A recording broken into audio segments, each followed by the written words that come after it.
Labdien visiem Cēsīs, un paldies, ka tiešām esat ieradušies šeit mūsu skatuvē, lai runātu par kultūras mantojumu un tā attīstību nākotnē.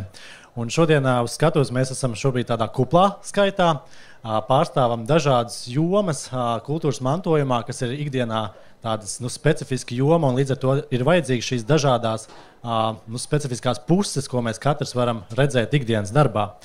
Un iespējams, ka daudziem no jums arī ir ikdienas saskara ar kultūras mantojumu, kādam varbūt kāds objekts pieder, vai kāds grasās vēl tikai to iegādāties. Iespējams, ka arī tajā pieteikuma programmā jau esat iepazinušies ar mums katru, ko mēs ikdienā daram un kādi ir mūsu tie kultūras mantojuma iesaistes procesi.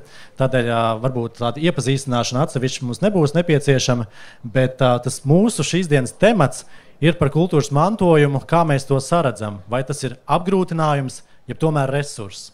Un tādēļ arī tās diskusijas iesākumā jautāšu, jums katram ir iespēja padomāt pie sevis par to, kā jūs to saredzat. Un šobrīd diskusijas sākumā noformulēt, kā jūs atbildētu uz šo jautājumu. Un varbūt diskusijas beigās jums mainīsies šī pārdoma.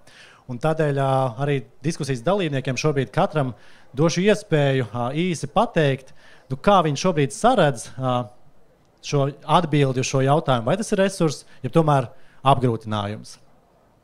Vienmēr sakot, tas ir izaicinājums atbildot uz abiem šiem frāzējumiem, bet noteikti katram ir tāda pārdoma. Tā kā sāksim varbūt ar Lindu. Linda šodien pārstāv Cēsvainas pili. Labdien visiem klātesošajiem. Mēs tā kā gari uzreiz stāstam, vai mēs pavisam tā īsi ieskicējam, diskutējam. Jo es domāju, ka Cēsvainas pils noteikti ir bijis izaicinājums lielā mērā, ņemot vērā, ka ir notikušas šīs lielās pārmaiņas gan ar jau zināmo ugunsgrēku, uguns nelaimi, un ar to, kā tas pārtop viss šobrīd, tā kā varbūt ir savs redzējums Lindai. Jā, tā kā šobrīd sākšu varbūt no Cēsvainas skatu punkta, īsi ieskicējot Cēsvainas pils situāciju. Un ar Cēsvainas pili ir tā, ka jā, viņi ir piedzīvojusi lielu nelaimi pirms 22 gadiem. Un arī tajā brīdī, ja, kad bija šis zemākais punkts praktiski šim te kultūras mantojumam, neviens nevarēja teikt, ka tas ir apgrūtinājums. Tā vēl joprojām bija Cēsvainas identitāte, tā bija vieta, par kuru cīnīties, tā principā vēl joprojām bija un ir vēl joprojām Cēsvainas sirds. Un līdz ar to varētu teikt, ka jā, mēs neteiktu, ka mūsu pils vienalga kādos laikos ir bijusi apgrūtinājums. Un arī šobrīd, kad esam vēruši durvis pēc ilgstošas cietbūšanas, jā, stabili 3 gadi, kā esam vaļā, un sevi pozicionējam kā kultūras un mākslas centrs, arī šobrīd mēs varam teikt, ka mēs viennozīmīgi esam resursi, mēs esam piepildījuši šo vietu ar saturu daudzveidīgu, un mēs katru gadu uzņemam ap 34,000 cilvēku, rīkojam daudzveidīgas kultūras aktivitātes, un nevienu brīdi nav bijis tā sajūta, ka mēs būtu kādam apgrūtinājums. Ja, nu vienīgi varbūt pie budžeta plānošanas, ja, bet pārējā gada griezumā mēs esam kārtīgs Latvijas dārgakmens, kā saka, kultūras lauciņā. Nu, tā. Paldies Lindai. Un, mēs šodien tā kā Cēsīs atrodamies un grib noskaidrot arī auditorijā, cik daudz no jums ir vietējie cēsnieki un cik tomēr ir no apkārtnes atbraukuši no tālāk ceļa. Paceļ varbūt rokas tie, kas ir no Cēsīm. Aha, tomēr kāda daļa ir, gan arī puse. Un tad es saprotu, ka pārējā daļa ir tālāk vai tuvāk ceļu mērojuši. Un cik daudziem no jums ir kāda saistība ar kultūras mantojumu? 1, 2, 3, 4, 5. Jā, ir. Ļoti labi. Lūk. Nu, un, protams, mums ir arī Cēsu pils pārstāvēta, un Ināra zinās teikt, kāda ir izaicinājuma šeit Cēsu pilī, šeit pat gan viduslaiku pils, gan jaunā pils, un vispār varbūt kopumā par Cēsu pilsētu, kultūra vēsturisko teritoriju. Kādi ir tie resursi vai izaicinājumi vai apgrūtinājumi? Par izaicinājumiem, man liekas, var runāt katrs objekta īpašnieks. Bet tas, ko es gribētu pateikt, viennozīmīgi kultūras mantojums un kultūras mantojuma objekti ir resurss, tā ir iespēja. Nereti atjaunošanas procesā, kas nav ātrs un nevar dabūt uzreiz momentāli rezultātu, mēs paši sev dažreiz definējam to kā izaicinājumu, bet noteikti neapgrūtinājumu. Un, man liekas, ka Cēsu, viduslaiku pils un jaunā pils arī ne tikai cēsiniekiem, bet arī kopumā Latvijas iedzīvotājiem asociējās ar cēsīm. Tā ir līdzīga tā kā cēsvēna, tā ir mūsu identitāte.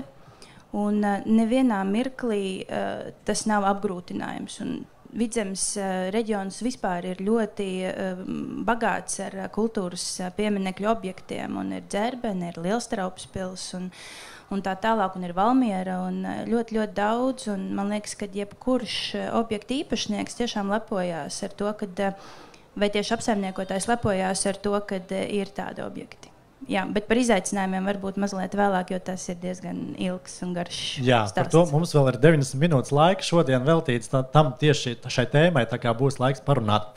Bet par kultūras mantojumu bieži vien ir tā, ka arī man nākas bieži vien saņemt jautājumus un pat vēlā naktas stundās zvanus, jo līdz pusnaktī ir jāiesniedz bieži vien arī izsolēs savus pieteikumus, un tad cilvēki zvana jautā, vai to mūžu pirkt vai nē, un grib dzirdēt tādus padomus. Un tad es bieži vien jautāju, tie ir tādi praktiski, ja filozofiski padomi, ko gribat dzirdēt, un tad bieži vien ir tāda ātrā atbilde man arī sagatavota. Ja gribat dzirdēt to praktisko pusi, tad bieži vien pērkot šo objektu, paskatieties, vai tai ēkai ir labā stāvoklī jumts. Un tā būs puse no uzvaras, kas nozīmē, ka nākamos pārdesmit gadus jums nebūs jāiegulda milzu investīcijas, lai sakārtot šo objektu, jo jumts tas pasargās, ka tā ēka būs jau iekonservēta. Tā filozofiskā puse, tas, ko es atbildu parasti ir, ka tas nebūs vienam mūžam, vienam gadsimtam, bet tas būs vairākām paudzēm šis darbs un izaicinājums atjaunot šo kultūrvēsturisko objektu, mūžu vai pili, vienalga, ko. Tā kā, tas ir tāds ilgs un sarežģīts process.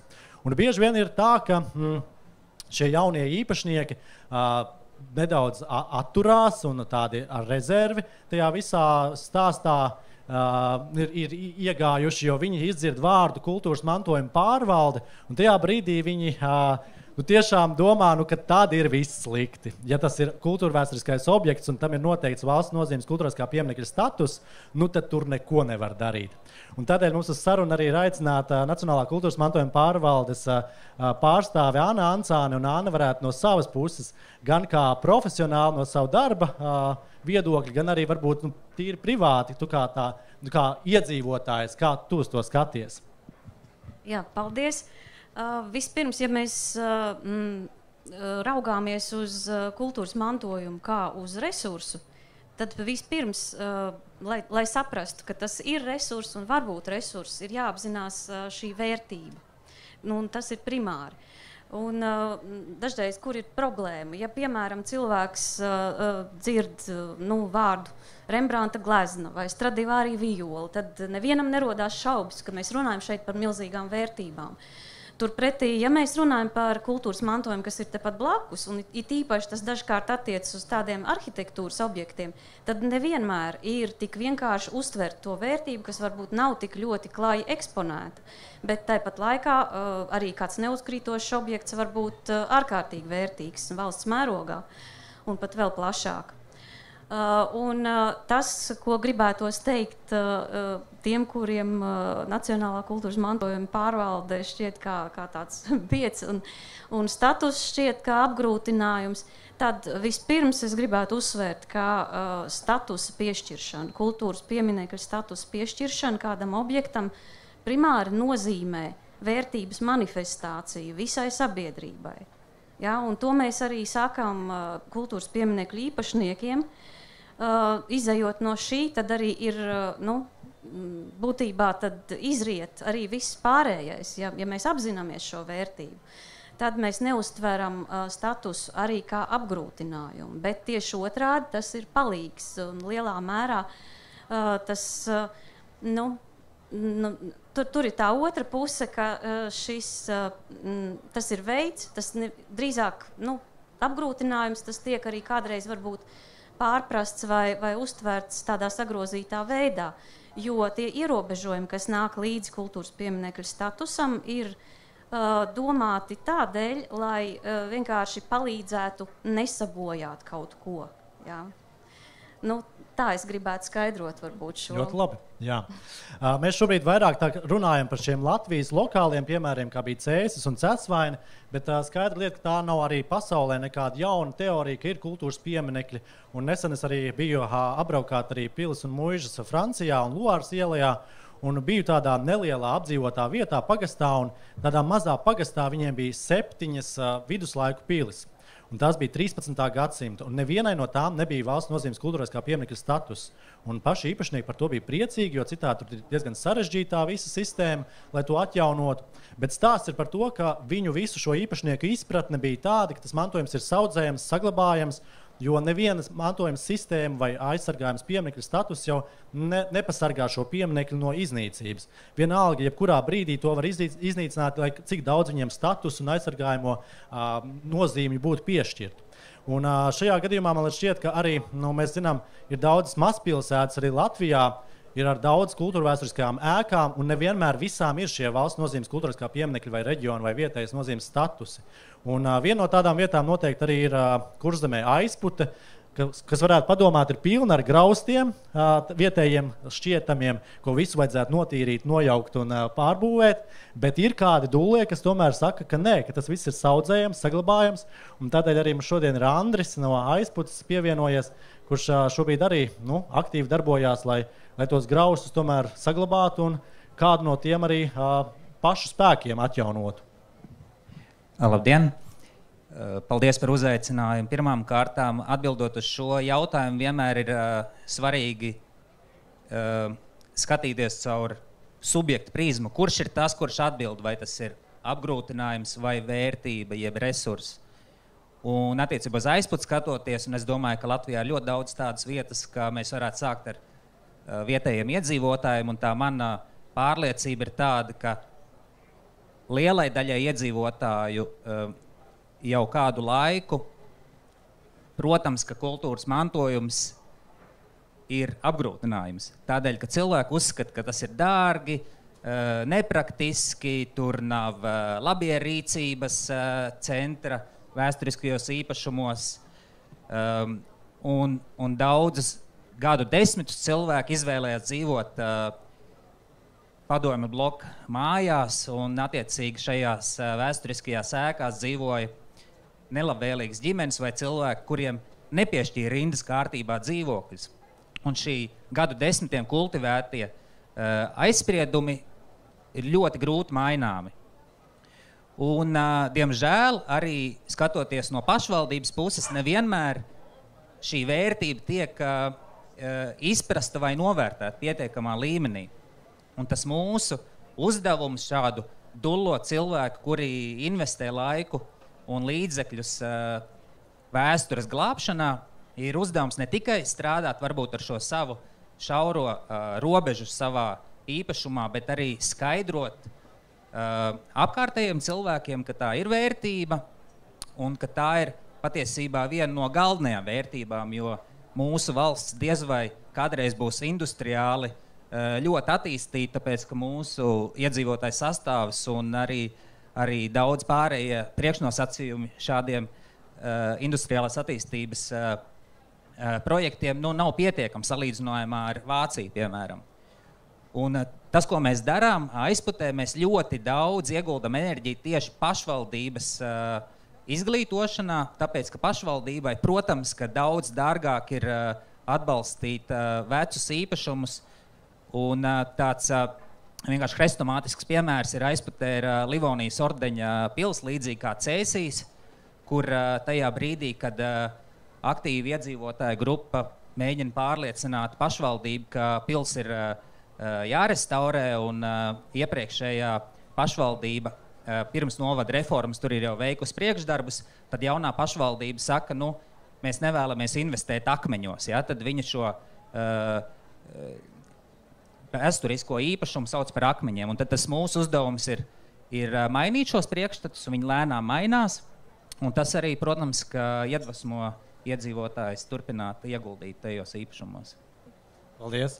Bet īsi jautājums Inārai, vai Cēsu pašvaldība arī sauc šo objektu par akmeņiem, ja tomēr nē? Cēsu novada pašvaldība nesauc par akmeņiem, bet man gan ir jāsaka, ka es esmu saskārusies drīzāk no tādu citu jomu ekspertu puses, kas šo īpašumu nosauc par drupučupu, kas man spilgti līdzvērtīgi. Jā, līdzvērtīgi, bet nē, Cēsu novada pašvaldībā ir jāsaka diezgan dziļa izpratne par kultūras pieminekļu saglabāšanu, ko mēs, starp citu, varam redzēt šobrīd arī pilsētā. Jā, tas patiešām ir ļoti svarīgi no pašvaldību viedokļa arī, jo mēs zinām, ka ik 4 gadus mainās šo pašvaldību bieži vien sastāvi arī ik gadu ievēlot no jauna, vai ir kādas pašvaldības, kur ir stabili arī ilgstoši šie esošie arī pie varas cilvēki, un viņiem ir konkrētā izpratne par to, un tas var mainīties tikai nomainoties šiem valdošajiem spēkiem. Bet par pašvaldībām, protams, tas ir tāds sarežģīts jautājums, un tādēļ iedzīvotāji bieži vien ir tādā ķīlnieku lomā, ka viņi nevar neko iesākt, ja pašvaldībai tas neinteresē. Un turpinot arī ir šis aizputs piemērs, arī mums Zane ir no aizputes, un par aizputu bieži vien šobrīd arī runā, ka aizputa varētu būt nākotnē tāda otra Kuldīga, jo Kuldīgā šobrīd ir tā situācija, ka ir grūti iegādāties kādu nekustamo īpašumu, jo daudzi tiešām Rīgā dzīvojošie vai kur citur arī pasaulē labprāt šobrīd izmanto šo UNESCO statusu un arī novērtē šīs pilsētas to šarmu, kas ir šobrīd jau izveidots vairāk 10 gadu garumā un ir sakopta šī vide. Un tad šobrīd aizput ir tā vieta, kas ir vēl tāda nepamanīta līdz galam, un tur var dabūt šobrīd vēl ir pieejami šie nekustamie īpašumi, un tiešām jau cilvēki daudz tos sāk iegādāties ar sev kā tādu izaicinājumu pamanīt iespējams šajās drupu čupās resursu. Un es saprotu, ka arī Zana ir viena no tām, kas ir ieraudzījusi kādā pamestā ēkā iespējams resursu. Jā, labdien! Aizpute jau ilgus gadus tas fenomens ir komūna. Un mani šī komūna ievilka konkrēti ar šo ārkārtīgi lielo draudzību, šo sajūtu, šo vīziju par nākotni. Un šī, manuprāt, ir veiksmes atslēga tieši aizputes atzimšanas stāstā. Jo šos cilvēkus, kas jau ilgus gadus mēģina šo pilsētu atjaunot, sauc par graustu miljonāriem. Tā ir tāda lieliska definīcija. Un tu esi viena no viņiem? Jā, šobrīd es esmu kopš pagājušā gada. Jāsaka, man paveicās. Bet, lai es tā par šo resursu vai izaicinājumu, mans komentārs būtu tāds, ka tas nav neviens ne otrs. Manā skatījumā tas ir kaut kas pa vidu, un tas ir ieguldījums. Ieguldījums no divām pusēm. Viens ir mentālais, un otrs ir finansiālais. Ja, un tas ir tas līdzsvars. Un es vēlētos nedaudz par šo mentālo piebilst, kas ir ciešā saistībā ar komūnu, ar cilvēkiem, kas ir gatavi redzēt nākotni, investēt. Un principā tas, ko mēs ar savu ģimeni izdarījām, mēs investējam savā nākotnē. Un par to mentālo nedaudz piebilstot, tas mans fonds, es darbojos augstskolā arī SEBA arhitektūras fakultātē, vadu bakalaura programmu, un mēs 5 gadus esam jau braukuši uz aizputi, strādājuši ar studentiem un darbojušies, meklējuši idejas, un tā ir tā mentālā kapacitāte, runājuši ar vietējiem iedzīvotājiem, un tas viss ir jau tādus ilgus gadus gājis, grūzdējis, ja? Un tagad ir varbūt tāds varbūt jau redzamais tāds aizberga, tas neliels rezultāts. Gals jau vēl nav ne tuvu, ja tā var teikt, bet rezultāts. Jā. Ļoti jauki. Un, protams, ir arī tādi piemēri Latvijā, kur vairāku gadu garumā tomēr mēs redzam, ka to var saskatīt kā resursu. Un es domāju, ka Valmiera mūža ir viens no tiem piemēriem. Tās brendā, tās ražošanas pamatā jau arī ir šis nosaukums ar šo kultūrāsko mantojumu saistīts. Šis nosaukums ir šis Valmiera mūža, kas nozīmē, ka viņi arī atrodas šī ražošanas,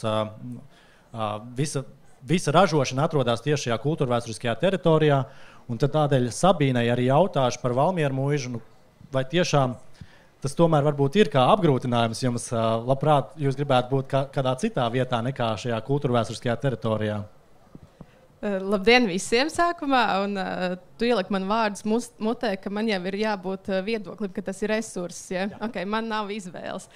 Bet es tam noteikti arī piekrītu, un es varbūt nedaudz izstāstīšu. Es pārstāvu Valmiermuižas kultūras biedrību, kas tika izveidota 2012. gadā. Tajā brīdī, kad alus darītava saprata, ka viņi ir uzņēmums un attiecīgi dzērienu brūvēšana, bet ir saimniekam Aigaram Ruņģim liela vērtība tā vieta, kur viņš ir attiecīgi izvēlējies veikt savu uzņēmēju darbību, bet tā noteikti nav alus darītavas prioritāte. Tāpēc arī radās Valmiermuižas kultūras biedrība, kuras tas mērķis galvenais arī ir rūpēties par kultūras mantojumu, kas ir Valmiermuižā, jo mēs mitināmies Valmiermuižas vēsturiskajā centrā ar daudz senajām ēkām apkārt, un tur ir arī citas organizācijas. Nav tikai Valmiermuižas alus, nav tikai biedrība, bet ir arī, piemēram, Valmiermuižas jātnieku skola, kas arī aktīvi darbojas vēsturiskā ēkā. Un tāpat arī pieminēšu to, ka biedrībai nav neviena īpašuma. Līdz ar to mēs esam tie, kas stāsta un rāda, ko var izdarīt ar kultūras mantojumu, jo mēs paši rīkojam notikumus un mitināmies Valmiermuižas vēsturiskajā parkā, kas ir pašvaldības īpašums. Tāpat arī veicam daudz un dažādas sarunas ar Valmieras novada pašvaldību, kā vēl varētu atbalstīt kultūras mantojuma īpašniekus, pārstāvjus, aktīvistus. Tāpat arī skatoties, kad Valmiermuižā parādās iespējams kāds nākotnē jauns apdzīvojams vēsturiskais objekts, arī tad mēs nesēžam rokas klēpī salikuši un jau domājam idejas, lai palīdzētu pašvaldībai piešķirt šīm ēkām funkciju, jaunu identitāti, ar ko arī pašlaik novadā bieži vien sastopas, jo vēsturiskās ēkas tiek atbrīvots no dažādām funkcijām, tātad, piemēram, no skolu vai biblioteku funkcijām, un tad ir jāmeklē un jāskatās, kā tad šīs ēkas varētu izdzīvot nākotnē. Tāpēc arī veidojot šo iniciatīvu, kas saucas Valmieras novada muižu tīkls, esam apzinājuši vairākus kultūras mantojuma īpašniekus. Tas ir gan juridiskās personas, gan privātpersonas, kam tad ir saistība ar kultūras mantojumu, un domājam, kā kopīgi cits citam varam palīdzēt, gan daloties kontaktos, informācijā, gan arī jau plānot tālākos notikumus, pasākumus, tīklošanos un visu citu, ko tad varētu paveikt uz vietas, lai rūpētos par mūsu resursu. Paldies! Dzirdējām kolēģu viedokļus, un šķiet, ka lielākoties visiem bija tā viena doma, ka tomēr tas varētu būt resurss, un tādēļ arī interesētās jūsu domas. Un ja kādam ir jautājumi, šobrīd jau radies no klātesošajiem, tad ir QR kods, to noskanējot, attiecīgi jūs varat aiziet uz aplikāciju, kurā jūs varat uzdot šo jautājumu, tad es redzēšu, vai arī varat arī pacelt roku kādā brīdī, un tad kolēģis ar mikrofonu pie jums pieies, un varēsiet uzdot jautājumu šeit klātienē. Lūk. Bet mans paša viedoklis par šo jautājumu ir arī, protams, vairākas liecos, ka tam ir jābūt kā resursam, jo kā apgrūtinājums tas ir noteikti arī jebkurā gadījumā, bet to vajag saskatīt arī potenciāli kā resursu. Un bijuši ir tādas reizes, ka Covid laikā, es atceros, bija to iespējams viegli novērot, ka tajā brīdī bija cilvēkiem bieži vien brīvāka vaļa no darba ikdienas, un konkrētā vienā muižā kāda dārzniece ikdienā pavadot laiku, ravējot tur apkārt esošos ziedus, pamanīja, ka tiešām turisti arvien vairāk apskata šo kultūrvēsturisko objektu un arī viņas paveikto, ka viņas tās pie skolas esošās ravētās dobes, ka kādam tā liekas vērtība. Un tā kundze iepriekš dzīvoja arī tādā sociālā mājā, un viņa to uzskatīja tikai un vienīgi kā apgrūtinājumu, ka viņa nedrīkst tur ievietot lētus plastikāta logus, ka viņai ir par dārgu naudu jāmeklē koka logi vai visādi citādi modernu ūdens kanalizāciju ievilkt, tas bija ļoti dārgi. Bet tajā brīdī, kad viņi redzēja, ka tie turisti brauc un skatās un novērtē to, kā viņi ir sakopuši šo teritoriju, tajā brīdī viņi saskatīja tajā resursu. Un viņa pat izteica pašvaldībai vēlmi, ka viņa būtu gatava vadīt arī ekskursijas, oficiāli noformēt arī biļetes, un ka viņi varētu būt tā tīri brīvprātīgi piekrist šādam darbam. Un tas ir tas tikai kādā veidā tiešām šī cilvēku apziņa mainās, tad, kad viņi paši izjūta savu piederību un jūtas noderīgi kādā brīdī. Un var minēt arī tādu piemēru. Ventspils pusē ar Popes muižu mēs darbojamies, un arī tiem vietējiem iedzīvotājiem tā ēka un visa tā apbūves teritorija likās tā kā apgrūtinājums, vecas, brūkošas ēkas, nevienam nevajadzīgas, un kaut kādā veidā tas vietējais iedzīvotājs ir izglītot būtu skaļi teikts, bet arī viņam parādīt to otru ceļu, ka tomēr tas var būt kā resurss šīs ēkas izmantojams. Un tad mēs meklējām virzienus, kā tomēr viņus iedrošināt šos vietējos un kā to piederības sajūtu viņiem radīt.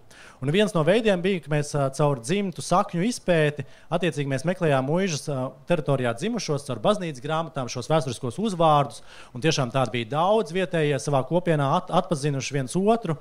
Un viena no akcijām mums bija arī Popes muižas dzimtļaužu svētki, kuras laikā mēs aicinājām sabiedrībā zināmus cilvēkus, kuru saknes ir meklējami šajā Popes muižā, lai viņi tā kā iznāk no skapja un pasaka, ka viņu vectēvs, kurā paudzē ir dzīves Popes muižā. Un tādus mēs tiešām atradām. Tāda bija Baiba Sipinieca Gavare, tāds bija Guntars Račs mūziķis un arī aktieris Ivars Kalniņš. Un tajā brīdī, kad viņi tādā video rullītī ātrā skrējienā visi pateica, ka viņi tik un tik paudzēs ir no Popes muižas nākuši, tajā brīdī tā tante, kas sēdēja tajā dārzā, viņa teica, man rados Račs izrādās.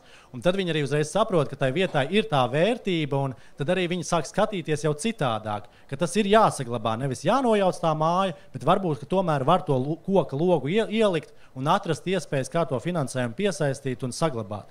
Tā kā, jā, tas ir darbs ar vietējām kopienām, un es domāju, ka tiešām tas ir tāds, smags darbs, ilglaicīgs darbs, un es domāju, ka Valmiera muiža arī šobrīd ar šo Valmieras muižu tīklu ir viena no tām metodēm, kā to panākt. Un varbūt var īsi arī komentēt, Sabīne, šo uzsākto Valmieras muižu tīklu, kāds ir tas mērķis un ko jūs ar to gribat panākt? Es teiktu, ka tas ir palīdzēt un atrast tādu kopienas sajūtu, lai cilvēki arī tajā brīdī, kad tas liekas kā apgrūtinājums, nejustos vieni un lai attiecīgi būtu kam pajautāt, jo tas bieži vien ir vienīgais īstenībā iemesls, kāpēc kaut ko nedarīt, jo nezina kā.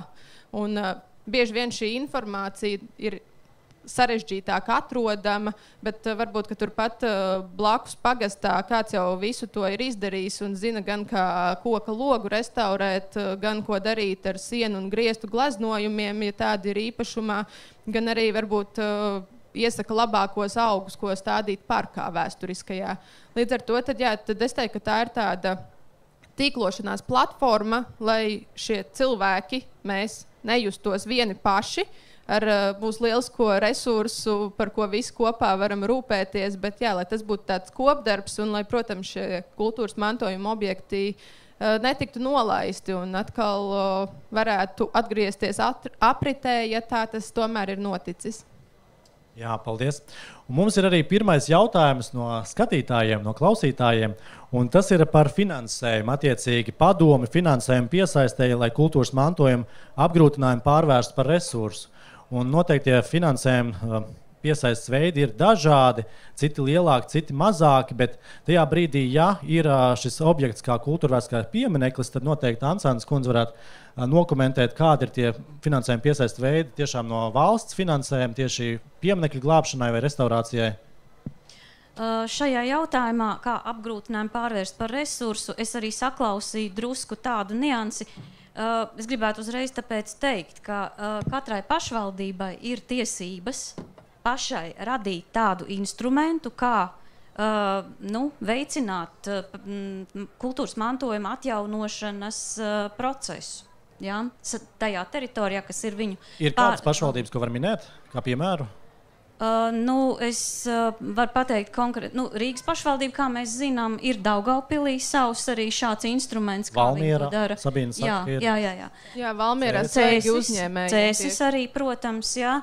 Tā kā katra pašvaldība, un šajā gadījumā viņas pat var savā starpā sacensties, kura, teiksim, radīs labāku, interesantāku piedāvājumu un motivēs cilvēkus. Bet tās nav visas, šobrīd par visām mēs nevaram to runāt. Nē, mēs nevaram runāt par visām. Diemžēl šeit ir diezgan tādas lielas atšķirības. Jā.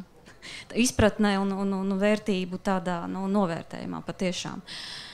Tas ir tās viena puse. Ja? Otra puse šim jautājumam tad, ir tā, ja ir kultūras piemineklis valdījumā kādam ir īpašnieks, kam pieder kultūras piemineklis, tad tie instrumenti ir sekojoši, ja ir reģiona vai valsts nozīmes kultūras piemineklis, tādā gadījumā ir iespējams finansējumu iegūt arī konkursu kārtībā, piesakoties Nacionālā kultūras mantojuma pārvaldē ir valsts finansējums, kas ir speciāli domāts kultūras pieminekļu restaurācijai, saglabāšanai. Šī glābšanas programma, kā mēs to saucam. Ja? Tā tiek izsludināta 2 reizes gadā parasti.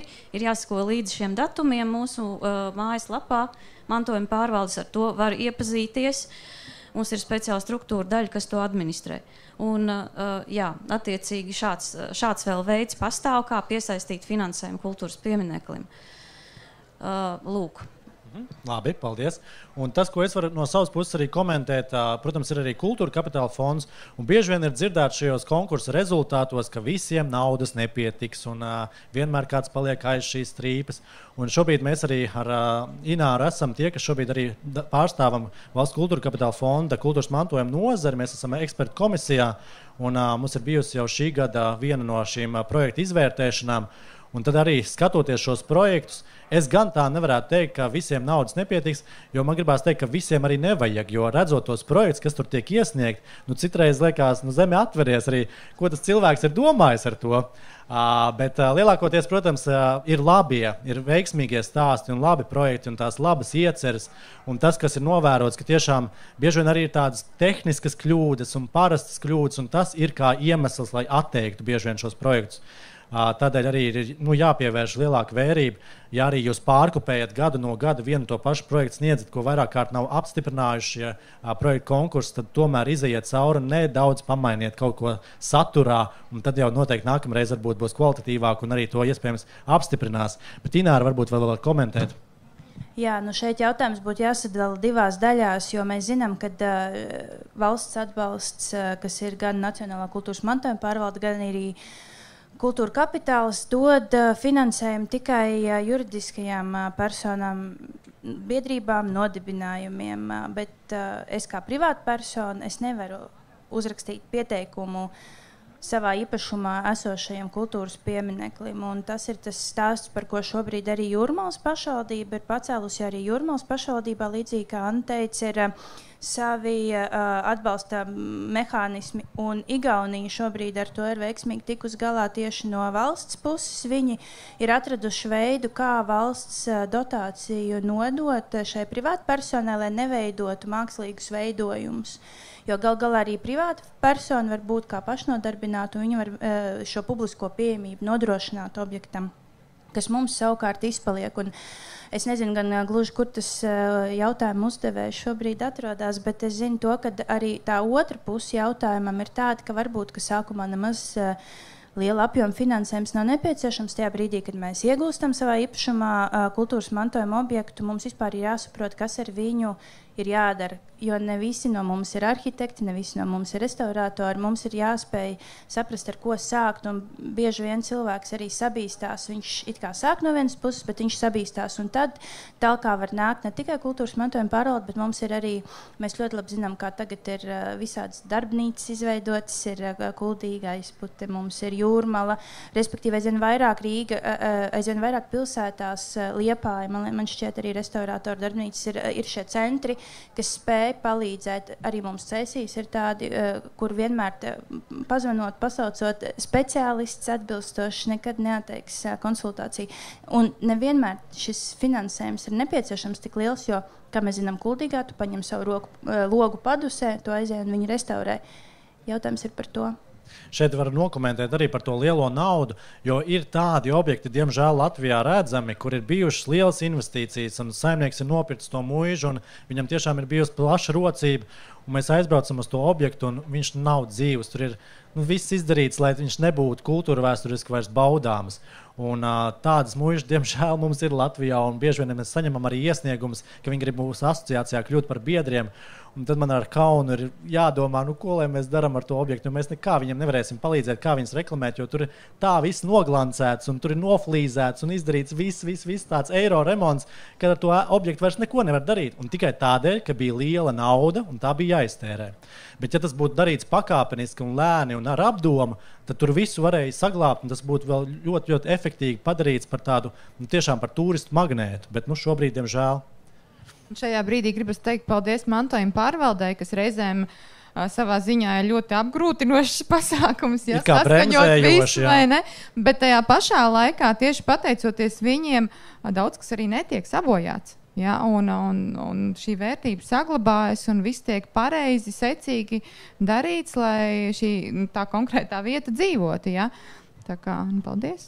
Šeit ir viens jautājums, kurā Anna arī varēs nokomentēt. Vai tad jebkurš privātais īpašums nav apgrūtinājums? Tāpēc daudz jaunieši nepērk dzīvokļus, mantojuma pārvalde varbūt šajā sakarā dod kādas konsultācijas. Domāts, ka nepērk dzīvokļus kultūra vēsturiskā objektā. Droši vien Ieļauj, ka vispār jautājums. Nepērk, jo negrib šīs saistības ar atbildību. Mūsu kompetence attiecas tieši uz tādiem kultūrvēsturiskiem objektiem, jā, teiksim, bet es šeit atkal saklausu tās pašas bažas, ka neko nedrīkst darīt. Tā ir, jā, ja es pareizi uztveru. Iespējams, jā, jo to uzskata visu kā apgrūtinājumu. Jā, šeit mēs atgriežamies pie tā paša, un tas ir ļoti būtisks moments, jo to mēs dzirdam ļoti bieži, un tas ir tāds mīts, kas ir ļoti spēcīgi iesakņojies. Mēs cenšamies ar to cīnīties. Mēs esam maza komanda, 100 cilvēku uz visu Latviju, bet mēs cenšamies, iespēju robežās, cik vien daudz iespējams arī runāt ar cilvēkiem, tikties objektos uz vietas, un tas vienmēr ir devis rezultātu. Vispirms man gribētos varbūt vēlreiz izcelt aizputi šajā ziņā, jo kopienas aktivitāte ir ļoti liela nozīme. Un, ir kopienas, kuras pašas aicina uz sarunu. Viņas vēlas, lai no mantojuma pārvaldes atbrauc eksperti, lai viņiem izstāsta par vērtībām, kas ir konkrētajā vietā, un mēs to darām. Tas ir ļoti, ļoti svarīgi, un to nekādā ziņā nedrīkst ignorēt. Un tad uz vietas cilvēkiem ir iespēja pašiem uzdot jautājumus, un viņi jautā to, kas ir viņu konkrētās bažas. Un ļoti bieži arī ir šis aspekts, jā, ko var, ko nevar, un vai tad tiešām jūs neko neļausiet. Jā. Tā tas nav, un diemžēl bieži vien tās ir arī tādas, kādreiz projektētāju spekulācijas, es nebaidos lietot šo vārdu, ja, gadījumos, kad viņi vienkārši nevēlas saspringt un meklēt radošus risinājumus. Ja. Bet ir vienmēr jācenšas rast risinājums kopējā dialogā. Un gadījumā, ja, piemēram, ir situācija, kad nav skaidrs, ko ļauj, ko neļauj, tad pastāv vairāk veidi, kā kultūras pieminekli to risināt. Viens ir likumā paredzētā iespēja, ka var vērsties pārvaldē un dabūt šo dokumentu, kas saucas nosacījumu būvprojektēšanai. Otrs variants ir atnākt uz konsultāciju, un kādreiz ir vislabāk tad, ja ir tiešām nozīmīgs objekts, svarīgs projekts, un tad atnāk attīstītājs ar visu arhitektu, un mēs vienkārši apspriežam to ideju, tad, kad tā skice ir uz papīra, nevis, kad ir iesniegts jau gatavs būvprojekts minimālā sastāvā, un tad mēs to atmetam atpakaļ, un tad ir vilšanās un liela neapmierinātība. Kāpēc tad jūs to neskaņojat? Mums ir termiņi, mēs kavējam, bet šai sarunai ir jābūt tādai līdzvērtīgai. Un ļoti bieži arī šajās konsultācijās, klātienes sarunās, no tādas šķietam bezcerīgas situācijas mēs esam arī nonākuši pie ļoti labiem risinājumiem. Un vēl viens ļoti būtiska lieta, ka neko nedrīkst. Ja? Tā noteikti nav, un arī tad, kad ir runa par kultūras pieminekļiem, jo ļoti retos gadījumos tikai ir situācijas, ka tiešām nevar šo objektu pielāgot mūsdienu vajadzībām. Parasti vienmēr izdodas atrast risinājumus tam, lai cilvēku dzīves kvalitāte netiktu, pazemināta tikai tāpēc, ka viņš dzīvo šajā kultūras piemineklī. Ja, tādam nedrīkstētu būt. Jo mēs kā mantojuma pārvalde absolūti neesam ieinteresēti, lai tie objekti stāvētu kā tādi muzeji bez satura, jā, plikas sienas, kur neko nevar izdarīt, un tāpēc tam nedrīkst pieskarties. Jā, tā noteikti nav. Un it īpaši mūsdienās, kad mums ir ļoti jātiecas uz to, lai būtu arī vides pieejamības risinājumi integrēti šajos projektos, kas arī ir ļoti sarežģīti bieži vien. Un arī ir priekšstats ļoti bieži. Mums ir laba sadarbība ar biedrību apvienību Apērons, un mēs no viņiem dzirdam, pie mums atnāk un pasaka, ka mantojuma pārvalde neļauj šeit veidot tādas risinājumus. Tas ir pasakas, un tā tas nav. Jo aizejot uz objektu, mēs parasti vienmēr atrodam risinājumu arī valsts aizsargātā kultūras pieminekli, kādā veidā šie risinājumi ir integrējami. Tas pats attiecas arī uz pārējām lietām. Tā kā ir vienkārši jāsarunājas.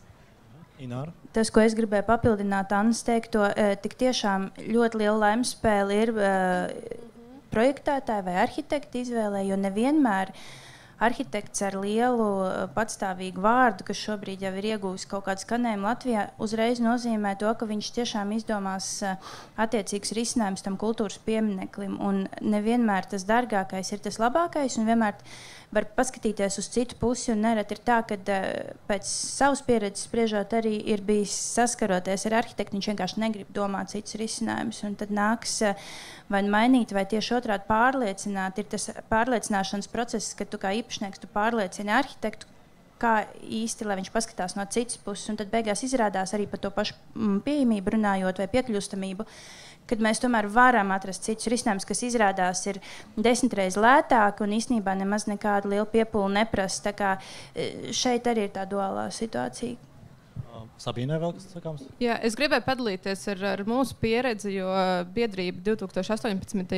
gadā rūpējoties par kultūras vēsturiskās teritorijas ainavu, ierosināja attiecīgi iniciatīvu par to, lai visu Valmiermuižas vēsturisko centru iekļautu šajā pieminekļu sarakstā kā kompleksu.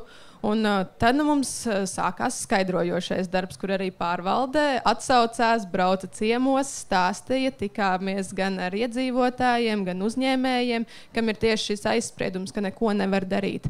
Bet tas iznākums, ar ko es, piemēram, lepojos, ir tas, ka Valmiermuižas alus saņēmās un attiecīgi pieprasīja klētī un vēsturiskajam mūra žogam šo statusu izvērtēšanu un arī ieguva to. Līdz ar to pašlaik mēs varam tad kopā arī virzīt dažādus pa posmiem, protams, lēniem posmiem, bet arī mantojuma attiecīgi restaurēšanas un saglabāšanas šos darbus tieši jau caur valsts programmām, jo ir šis status. Bet privātajiem, jā, tur bija daudz un dažādi jautājumi, ļoti tehniski, bet pārvalde skaidroja, bet pagaidām mums ir 1, 2, 3, 4 laikam kultūras pieminekļi vai 3 teritorijā. Jā, un nākamā gada arī Eiropas kultūras mantojuma diena ir ar tēmu pieejamība, un tad arī tas tāds liels izaicinājums šobrīd arī atrast objektus Latvijā, kas ir tiešām tā atbilst visiem šiem kritērijiem, bet tādi ir, un arī gada šo mantojuma dienu ietvaros iznāk tāds buklets, kur ir apkopot šie objekti. Un tad tā pieejamība var būt dažāda, ne tikai cilvēkiem ar kustību traucējumiem, bet arī, piemēram, mans tāds ieteikums bija objektos, kur bija pat arī pieejamība ar mājdzīvniekiem, jo nevienmēr visos muzejos tas ir iespējams, bet ir tādi, kur var. Un Cesvainas pils gadījums... Es varētu pakomentēt par pieejamību, ja, un ir tā, ka Cesvainas pilī ir tad iestrādāt šis te pacēlājs cilvēkiem ar kustību traucējumiem, neskatoties uz mūsu savdabīgo plānu. Un domājot par pieejamību arī tornī, mums ir tornī uzstādīts tiešsaistes kameras, kur cilvēkiem no pirmā stāva ir iespēja redzēt tiešsaisti konkrētajā brīdī, ja, jo uzkāpšana tornī ir samērā apgrūtinoši. Ja, tie ir 5 stāvi šaurā telpā, un tiešām daudzi to nevar izdarīt. Un jāsaka, ka cilvēki tiešām ir priecīgi par šīm iespējām un arī izmanto. Un jau pirmajā gadā, kad mēs atvērāmies un bija šī pacēlā iespēja, tad ļoti daudz mūs apmeklēja tieši invalīdu biedrību tūroperatori un biedrības un pansionāti, ja, tā kā viņi tiešām izmanto šo iespēju. Tas, es domāju, ir lieliski. Jā. Jūsu gadījumā tiešām, man liekas, ir tie veiksmīgi risinājumi, bet ir arī tādi objekti, kur varbūt ne tik veiksmīgi tas ir atrisināts. Tad jāsaka, tā ēkas fasāde dažbrīd ir tāda, rupi sakot, sačakarēta. Ja? Tur vairs nav tik estētiski tas baudāms, bet bieži vien tie ir ēkas, kas nav ar valsts nozīmes kultūrās kā pieminiekļa status. Tās ir vienkārši kultūra vēsturiskas celtnes. Bet Zanei varbūt ir kas piebilstams? Par iepriekšēju lietu mēs runājam par mazākiem objektiem. Ne tieši par pieejamību, bet par speciālistu piesaisti, kas vienmēr ir tāds sāpīgs jautājums. Un bieži vien arī cilvēkiem, kas klausās un skatās, viņiem jau nav tās pilis, viņiem nav tās muižas, viņiem iespējams ir saurupnams vai vasaras māja, kas ir pieminekļu teritorijā un tā tālāk. Un šeit tas vismaz tā atziņa, ko mēs aizputē, manuprāt, dalamies ļoti kā kopiena, ir nesteigties un runāt pēc iespējas ar vairāk speciālistiem. Es pati esmu arhitekte, bet es runāju ar vienu inženieri, kurš man uzreiz bija skaidrs, ka būs jātaisa būvprojekts un 500 000 izmaksās māja. Bet gribās taču, lai tā vanna ātrāk tajā istabā ir un ātrāk sēdēt nākamajā vasarā. Jau. Redz, jā. No vienas puses, jā, bet no otras puses mēs tik šausmīgi steidzamies mūsdienās. Un tas moments, kad tu apsēdies savā jaunajā mājā un pasēdi un paklausies un papēti un paraucies arhīvā, vismaz man tāds kaifiņš, paraucies un papēti un kā sākotnēji likās, kāds būs tas plānojums un kā mēs izmantosim. Un tad tu paskaties, kā cilvēki pirms 100 gadiem to ēku izmantoja, un tad tu vēl atrod pierādījums, kā pirms 50 gadiem, kas mainījās, kā laiks mainās, un tad tu saliec vēl ar to savu vīziju. Lēnām, un tad saprot, šogad varbūt to tikai izdarīsim, un vēl pagaidīs, es ar vēl vienu cilvēku parunāšu. Bet vietēji iet garām un redz, kā Zanei tā māja neiet uz priekšu, laikam netiek galā. Jā, tad arī Andrim bija ļoti laba stratēģija nomaina vienu logu, lai viņi redz, ka kaut kas notiek. Un mums ir nākamais jautājums, kā rīkoties, ja vēsturisko īpašumu iegādājas cilvēks bez resursiem un to uzturēšanai noved līdz graustam. Respektīvi, nav līdz finansējums to uzturēšanai un noved to līdz graustam. Kā tajā brīdī rīkoties? Un tā, protams, ir šī privāta īpašnieka atbildība. Un tie ir varbūt arī pārsteidzīgi, redzot to, ka tiešām Zanes gadījumā ēka vēl joprojām tāda, kā viņi iegādājoties bija pirms gadiem, tā vēl joprojām stāv un domā, ka tur nekas uz priekšu neiet un viss ir slikti. Bet bieži vien ir tie gadījumi, ka ēka šobrīd ir iekonservēta un tiešām tur ir projektēšanas stāsts apakšā. Bet ir tie gadījumi, ka jā. 90. gados likvidējoties kolhoziem, daudzas ēkas nonāca mankārīgu ļaužu rokās, un viņi domāja, ka tika iedzīvosies bagātībā. Tā daudzas no šīm vēsturiskām ēkām šobrīd ir tādā sliktā stāvoklī, ja pavisam sliktā stāvoklī. Tas ir tas stāsts, kur neviens nevar nekā ietekmēt. Mantojuma pārvalde var likt sodus un ierosināt dažādas tiesvedības, bet tas arī nepalīdzēs un bieži vien neglābs arī šo mantojumu. Tas vienkārši bieži vien tikai sagandē šīs attiecības. Bet Andris, kā jurists, var minēt? Jā, es ikdienā esmu advokāts un līdz ar to es aizstāvu cilvēks, bet arī šo Latvijas bagātību, to mūsu kultūras vēsturi un attiecībā uz šiem graustiem un atbildības, tāpēc ne par velti uzvilku krekliņu ar pēdējā laikā atbildīgu nosaukumu Man Latvija, Man atbildība, un tā problēma ir, ka cilvēki tik tiešām neapzinās arī kā īpašnieki un kā iedzīvotāji savu atbildību. Un man par Aizputi ir tāds labs stāsts par to, ka Aizputi jau kopš 90. gadiem viss pilsētas vēsturiskais centrs ir kultūras piemineklis, viņš ir jāizsargā, un pašvaldība līdz šim juridiski nav sapratusi to savu atbildību. Piedodiet, līdz šim ne. Senos laikos, 90. gados, jo, protams, ka nauda nebija nekam, nevarēja neko atļauties, un cilvēki, kas par vienu latu varēja nopirkt ēku, viņi varēja droši to iegādāties. Un pašā pilsētas centrā bija veca koka ēka, tāda Aizputs vizītkarte, viņu sauc par Šeku Mercenberģi no seniem laikiem. Un tā ir koka ēka, 2-stāvīga, pat 3-stāvīga, kur iekšā bija unikāla ozolkoka pildrežģa tātad konstrukcijas. Un acīm redzot, īpašnieks šo vērtību nebija pamanījis, un iedzīvotājiem no ārpuses ar šī māja likās kā grauds. Un īpašniekam bija interese, publiski interese, viņš solīja to ēku atjaunot, un tas, kas notika, īpašnieks vienkārši bez atļaujas vienā dienā ar buldozeru to ēku noslaucīja. Un tas stāsts, tā morāla ir tāda, ka mēs kā aktīvi iedzīvotājiem pateicam, ka tas ir pēdējais gadījums, kad kaut kas tāds notiek, un faktiski šobrīd tas viss mūsu darbs ir veltīts uz to, lai ne tikai paši atjaunotu īpašumus, bet arī sargātu pārējos īpašumus no pašiem īpašniekiem. Un, tur ir daudz īpašumu, kas pieder ārzemēs dzīvošiem, piemēram, Izraēlas pilsoņiem, kuriem ir atgūta mantojuma, tāpēc kā es pat kādreiz biju ebreju pilsēta. Un šī īpašnieki neinteresēs par šiem īpašumiem un arī nepārdod viņus. Un tad, kad viņi deg, tad tas, ko mēs darām, mēs pašvaldībai skaidrojam juridiskos pienākumus, tāpēc, ka pašvaldībai ir pienākums arī sargāt visu to kultūras mantojumu, ka viņiem ir jāiegulda publiski līdzekļi, lai uzliktu ēkai jumtu pagaidu un piedzītu šos zaudējumus no īpašniekiem. Jo pašvaldībai ir bailes, ka tā tūlīt atnāks valsts kontrole un sodīs pašvaldību par publisku līdzekļu ieguldīšanu privātos līdzekļos, bet tā nav taisnība, un tāpēc šīs juridiskās zināšanas lieta nodara. Atbildot uz jautājumu par to, vai var bez naudas atjaunot īpašumu, es pateikšu, ka nē, nauda ir vajadzīga, jo entuziasms nav tikai pietiekams.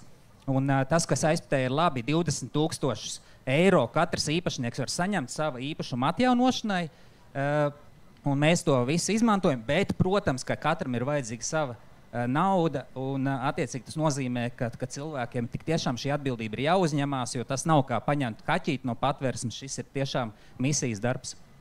Jā, tas, ko Andris minēja, ka ir šādi objekti, par kuriem sabiedrībā mēs maz esam dzirdējuši, kas vienkārši vienas nakts laikā pazūd no kartas, bieži vien arī, bet parasti, mums lietas sāk līt, jā? Jā, var droši vēl, kur brīvas vietas ir pievienoties. Parasti, ja šo tēmu sāk cilāt par šiem zudušajiem vai apdraudētiem objektiem, tad sabiedrībā komentāros parādās jautājums par kaucmindi, jo tas ir viskaļākais, vispopulārākais piemērs. Un tā visdrīzāk ir tādēļ, ka pagājušā gadsimta sākumā tā bija ar tādu slavenu skolu, slavena šī pati ēka un arī, protams, paši šīs ēkas projekta autors Jensens arī ir izpaudies ar tādu specifisku šo arhitektūru, un tādēļ tā ir tāds sāpīgais stāsts daudziem no mums, mēs to zinām. Bet, protams, bez tā ir ļoti daudz arī piemēri, kas ir tādi mazzināmāki un kas tiešām pazudīs un neviens par tiem neko neuzzinās. Bet Annai bija kas vēl piebilstams? Es vienkārši, man bija piebilstams, es domāju, vai būs kāds jautājums tagad, vai var vienkārši pakomentēt. Ir jautājums mantojuma pārvaldei. Tur bija dzirdēts, ka valsts iestādes strādā lēni. Kā ir ar mantojuma pārvaldi? Iespējams, ka tas jau tika atbildēts šo resursu kapacitātes dēļ. Likumā noteikti tā kārtība ir tāda, ka uz jebkuru iesniegumu ir jāatbild mēneša laikā. Tāda ir šī kārtība. Bet tāpat laikā, lai varētu iztēloties to darba apjomu, vienkārši lai pailustrētu, es varu pastāstīt, ka ikdienā mums ienāk no 10 līdz 30 projektu izskatīšanai. Ja? Tā kā pagājušajā gadā, 2023. gadā, mēs esam saražojuši pār 10,000 dokumentus izējošos. Tie ir gan tātad nosacījumi, gan tie ir atzinumi, un protams, ka ir arī skaņošana būvniecības informācijas sistēmā. Tā kā tas darba apjoms patiešām ir ļoti, ļoti liels. Cilvēku mums ir tik, cik ir, bet visi, kas strādā, protams, ka ir savam darbam kalpo ļoti godprātīgi, un ir tiešām daudz izcili eksperti arī mūsu pulkā. Tas ir par tiem termiņiem runājot, ja? Bet par iepriekšējo, par Tauriņa kunga teikto, es sapratu, par kuru objektu bija runa, un es esmu lasījis dokumentāciju, kas aptvēra vienu ļoti biezu mapi, kur bija gadu desmitiem ilga sarakste, arī ar toreizējo valsts kultūras pieminekļu aizsardzības inspekciju, kur bija visu laiku priekšraksti pēc priekšraksta. Taču dariet kaut ko, un pašvaldība katru reizi raksta, ka nav naudas. Mainās īpašnieki, notiek tieši tas pats, un ko mēs redzam gala rezultātā, to, ka šis objekts nonāk jau kritiskā stāvoklī, kad viņš apdraud apkārtējo drošību, jo tas ir ielu satak punkts, kur ietekmēs, ja kritīs, gan cilvēkiem var nodarīt kaitējumu, gan arī autotransportam un tā tālāk. Un šādās situācijās, protams, ka jāskatās primāri uz cilvēku drošību, bet mūsu iestādes vārdu krājumā nav vārda grausts, un otrs nav vārda nojaukšana. Ja? Tādi vispār netiek lietoti, jo šajā gadījumā tas, ko kāds inženieris pasaka, tas ir grausts un jājauc nost, viņš jau neņem vērā to kultūru vēsturisko aspektu. Bet konkrētajā aizpūtas gadījumā tā ēka arī tika demontēta, un ja kaut kas tāds tiek pieļauts, primāri drošības apsvērumu dēļ, demontēt bīstamās ēkas daļas, demontēt, un demontāža no nojaukšanas atšķiras ar to, ka ēka tiek izjaukta pa detaļām, kuras tiek numurētas, uzskaitītas, un tas viss tiek saglabāts krautnēs drošā vietā, lai pēc tam to varētu atkal atlikt vietā. Un tās daļas, kuras ir cietušas un nav izmantojams, tad tās var aizstāt ar jaunām daļām, bet tam ir nepieciešams projekts. Tā kā, es pieņemu... Nojaukt ir lētāk taču. Jā. Jā. Jā, bet šeit mēs jau, protams, runājam. Arī šeit ir jautājums arī par godaprātu, par attieksmi, un arī bieži vien, ja runa pat par Rīgas vēsturisko centru, arī par attīstītāju godprātību. Jo nereti vēsturiskā centra teritorijā, ja ir ēkas, kuras nav ar pieminekļa statusu, bet ir, piemēram, kultūra vēsturiski vērtīgas ēkas, kas ir noteikts tātad ekspertu vērtējumā, tad arī bieži vien mēs redzam šo situāciju, kad neko nedara gadiem ilgi, tiek, teiksim, vesels kvartāls vai kaut kādas ēkas nolaistas līdz tādam stāvoklim, kad tiek pateikts, ka tūlīt notiks kāda nelaime. Un tad mēs tiekam tā kā mēģināt iedzīt stūrī, lai varētu šo te ieceri saskaņot, ka viņi to, teiksim, notīra laukumu. Ja? Bet tik vienkārši parasti tas nenotiek un tiek uzlikt ļoti stingri nosacījumi. Un tad, ja arī kultūra vēsturiskā ēka iet bojā, tad vietā var celt tikai tādu pašu apjomu un materiālu ēku. Tā kā nevienam nav izdevīgi kaut ko nodedzināt. Un neiznāks. Es varbūt nedaudz iekomentēšu par tām numerācijām un krautuvēm. Pēc manas iepriekšējās darba pieredzes tas nav tik viennozīmīgi, tāpēc, ka, līdzīgi jau kā Anna teica, tas atjaunošanas periods dažreiz mēdz būt ilgs. Tās detaļas tajās krautuvēs mēdz stāvēt 20 gadus, 15 gadus. Un tad ir jautājums, vai pietiek kapacitātes arī no pašvaldības un valsts puses uzraudzīt šīs te krautuves, jo tāpēc, kad nereti ir bijis tā, ka viņš tiešām izpilda formālu nosacījumu, viņš aizved. Krautuves, protams, ir tādas, kas nav atbilstošas attiecīgā materiāla saglabāšanai, un pēc 10 gadiem aizbraucot uz vietas apskatoties, tu saproti, ka no tā visa ir lietojama labākajā gadījumā 2 šķērsbaļķi. Līdz ar to tas ir tas stāsts, bet es gribētu uzdot vienu tādu kutelīgu jautājumu šajā gadījumā saviem kolēģiem. Kā jums liekas, vai visi objekti tiešām ir saglabājami par visām varītēm, vai visus kultūras mantojuma objektus ir jāsaglabā? Jā. Nekad nebūs tāda situācija. Es atvainojos, ka es iejaucos, bet es uzreiz gribēju pateikt, nekad nebūs tāda situācija, kad nevienā valstī pasaulē, ka pilnīgi viss 100% tiks saglabāts. Ja? Tas ir tas sāk. Jā, protams, tas jau loģiski, jā. Bet mums ir jautājumi tagad jau ar vien vairāk šeit. Un, sāksim ar vienu. Vai kultūras piemineklis nav apgrūtinājums brīdī, kad izpildāmas minimālas energoefektivitātes prasības? Kurš par šo varēs atbildēt? Varbūt...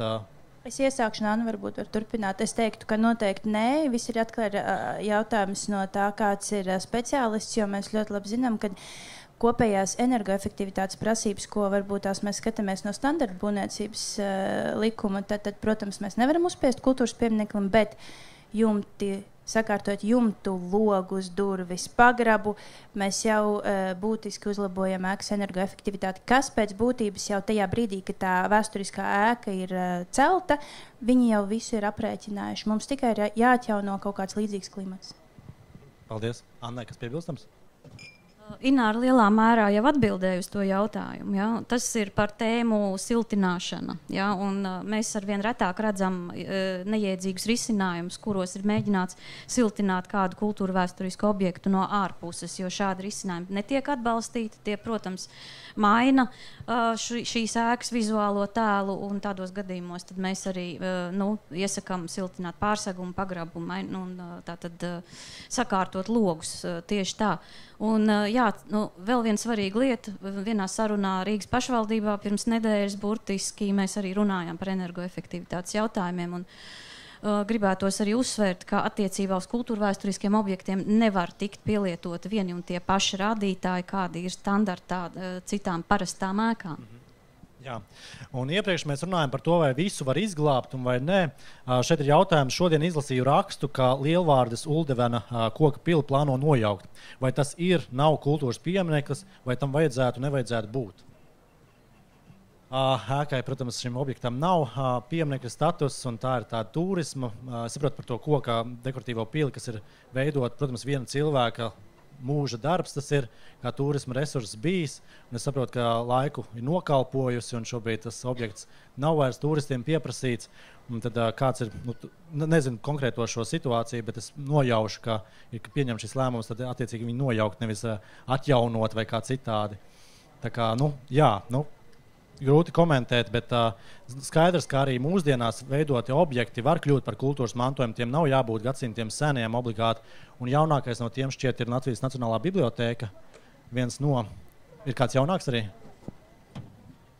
Ir pagājušajā gadā tiešām nozīmīgs fakts, ka valsts aizsargājamo kultūras pieminekļu sarakstā tika iekļauti 2 šādi jauni tātad modernās arhitektūras piemēri.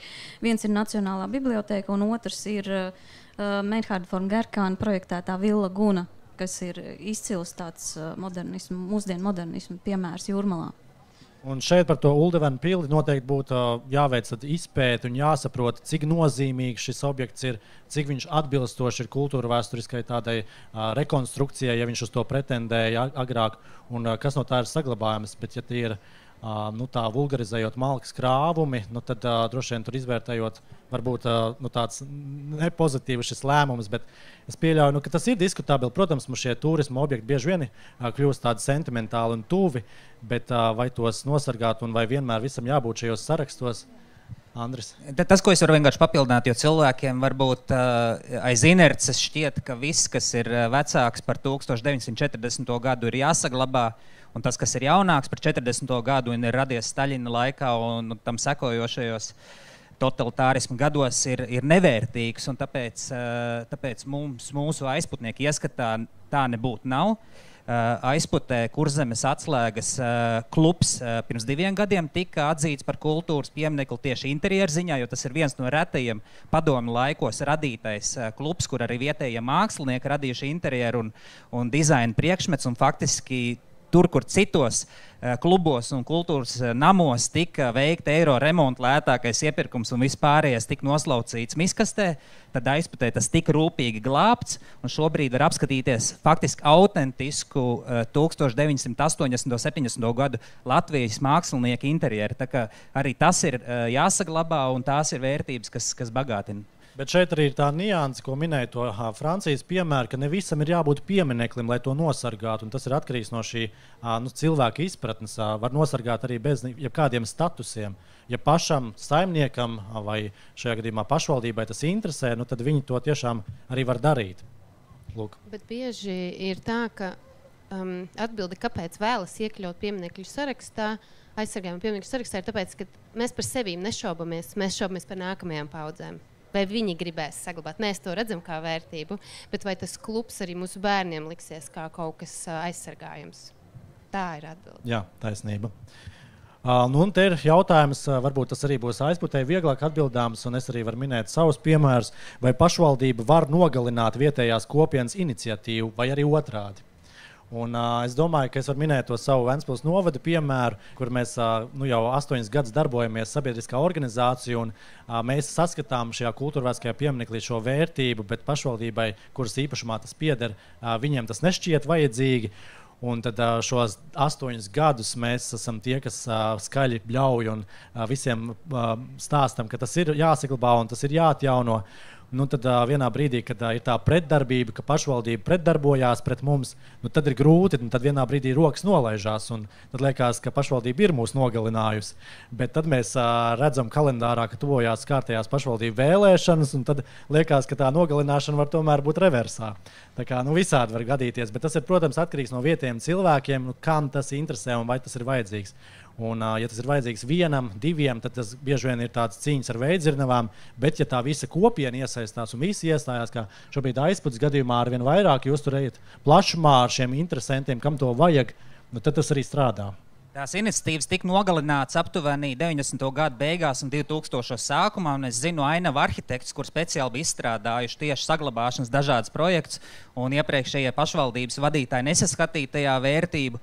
Tad šobrīd ir tā, ka faktiski varbūt viņu pasivitāte rada mums vairāk spītu to darīt, un faktiski pašvaldība jau nav amorfa masa.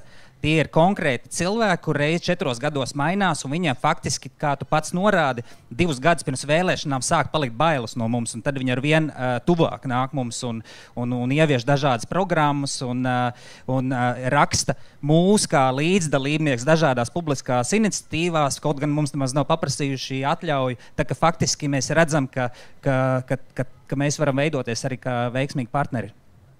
Paldies! Un viens no jautājumiem ir tāds, ko daram ar kultūra mantojumu esošā mūža, kuru pirms 20 gadiem ir nodegusi un palikušas 2 sienas un skurstenes.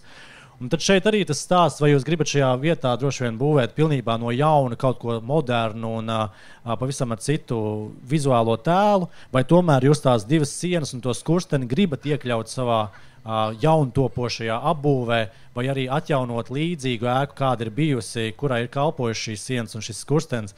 Es to tā droši vien teiktu. Tas ir atkarīgs no šī īpašnieka gribas un vēlmes.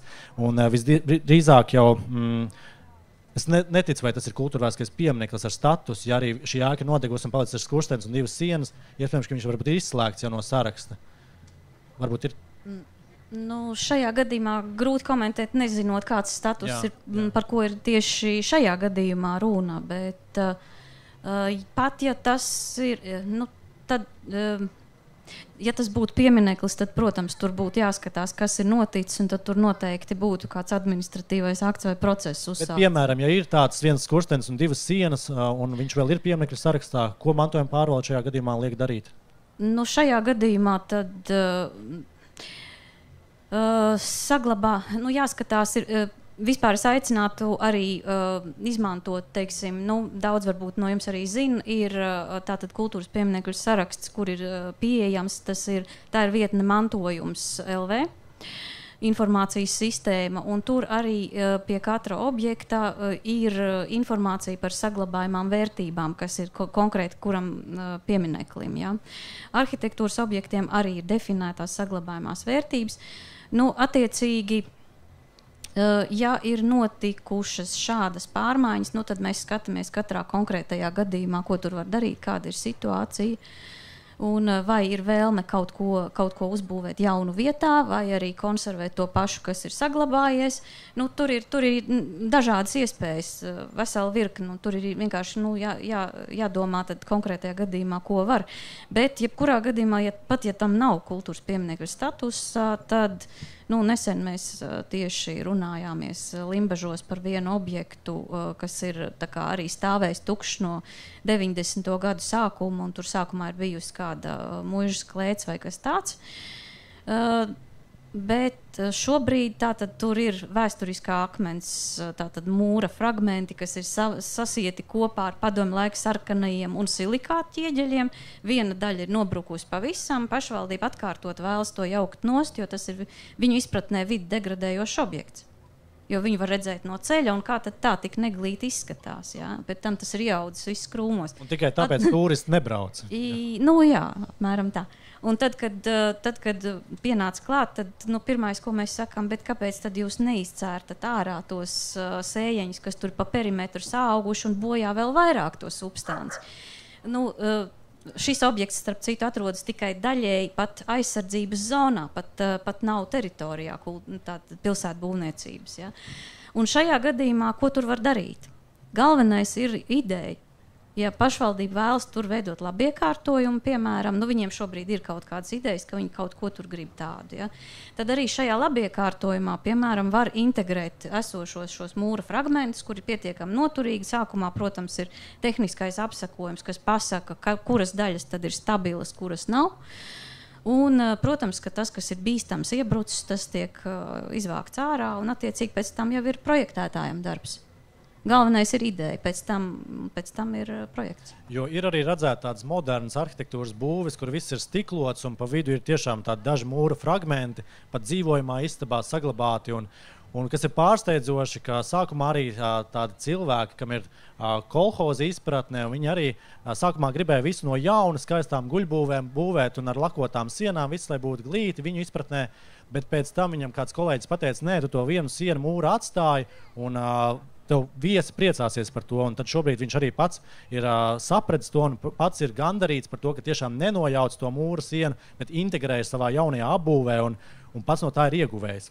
Jo jebkurā brīdī jau nojaukt var, lai gan mantojuma pārvalde šādu terminu nelieto, bet tā izpratnē cilvēkiem galvenokārt ir, ka visu viegli var nojaukt. Un šeit arī tāds viens no jautājumiem bija, ka cilvēki komentāros internetā nereti dalās mantojuma nīdējos un fanātiskos aizstāvjos, un kā Nacionālā kultūras mantojuma pārvalde redz vidusceļu šim visam. Jo mūsu gadījumā arī noteikti liekas, ka mēs visi esam fanātiski aizstāvji, un nevienā brīdī mēs par nīšanu nemaz nedomājam, bet tas vidusceļš droši vien ir tāds grūts, atrodams, bet tas ir izglītības jautājums, es domāju, visdrīzāk. Un tajā brīdī, kad cilvēks sāk saprast to nozīmi, vērtību un būtību, tad arī tā fanātiskā aizstāvēšana viņam arī pamazām piezogās. Jo es pieļauju, ka gan aizputē bija sākotnēji daudz nīdēji, arī tie pašā Kuldīgā vēl joprojām ir, saņemot arī šo UNESCO apstiprinājumu, ir šie nīdēji, bet viņi pamazām iet mazumā, jo ne jau, ka viņi izzustu, bet tiešām viņi maina savas domas. Un, tās, diemžēl, mums Latvijā ir vēl tāls ceļš ejams, un te var tiešām minēt daudzus Eiropas piemērus, kur nav viennozīmība arī, bet lielākoties tur var redzēt, ka tam cilvēkam ir tā izglītība bijusi ceļu šķērsojusi dzīvē, un līdz ar to viņš kaut ko ir sapratis, ka nevienmēr visu vajag uztvert tik viennozīmīgi slikti. Es varu pakomentēt pavisam vienkārši. Mēs ikdienā ļoti daudz uzņemam apmeklētājus, un tiešām ir starp viņiem daudz arī nīdēju, kas ienāk un kuriem viss ir slikti. Un viņi nesaprot, kāpēc mēs tā esam, kāpēc mēs darām to, ko mēs darām. Un mēs paši priekš sevis jau esam nosprauduši tādu kā obligātu prasību nevienu tādu nelaist ārā, maksimāli noturēt, iet ar viņu vēlreiz, skatīties vēlreiz, runāt un mēģināt tā kā viņam tā kā spiest uz viņa sirdsapziņu, varbūt tās viņam likt kaut ko saprast, tā kā, jā, tiešām veltīt vairāk laika, vairāk informācijas viņam, lai viņu apskaidrotu. Jo ļoti bieži ir tieši tā, kā tu teici, Robert, tikko, kad viņiem vienkārši trūkst informācijas un izpratnes par tām vērtībām, un kāpēc tas vispār viss ir vajadzīgs. Ja? Tā kā ir vienkārši jārunā un jāvelta laiks viņiem. Mans komentārs ir, ka dziļi sirdī visi cilvēki ir ļoti labi, tikai viņiem ir kaut kāds iemesls, kāpēc viņi cenšas izgāzt savas dusmas vai neizpratni vai kaut kādu izteikt savu negatīvo viedokli. Man ir tāds piemērs. Es pie savas 250 gadus vecās mājas esmu pielicis kameru, lai noķertu kādu, kas nejauši vai dzermā vai nekontrolē savu kustību, izsit logu. Tad es bieži vien redzu cilvēks, kas apstājās pie tās ēkas, un man tur arī ir kamerā tas mikrofons iestālēts, un tad es arī dzirdu, ko viņi runā. Un faktiski bieži vien tie nevienmēr ir tādi ārpusē inteliģenti cilvēki, bet tādi, kas varbūt pat nav gājuši augstskolā, un tas viņu komentārs par īpašumu ir tāds, ka es domāju, ka pie tādas ar putuplastu apšūtas paneļa ēkas viņi nekād neizteiktu tādus komentārus. Respektīvi, arī cilvēki, kam varbūt nav tāda padziļināta izpratne par šo vēsturisko īpašumu, izsaka tādus komplementārus secinājumus. Un tas norāda to, ka patiesībā cilvēks jau dziļi savā būtībā izprot to nozīmi. Rekā tomēr aizputs inteliģence, ja? Savā ziņā. Te ir jautājums, vai nākotnē daudzdzīvokļu mājas tiks uzskatītas par kultūras mantojumu, kuru mēģināt saglabāt. Un to jau var atbildēt, ka šobrīd jau ir daudzdzīvokļu mājas, kuras uzskata par kultūras pieminekļiem un kultūras mantojumu, bet šeit droši vien tas jautājums bija domāts par paneļu bloku un silikātu ķieģeļu mājām.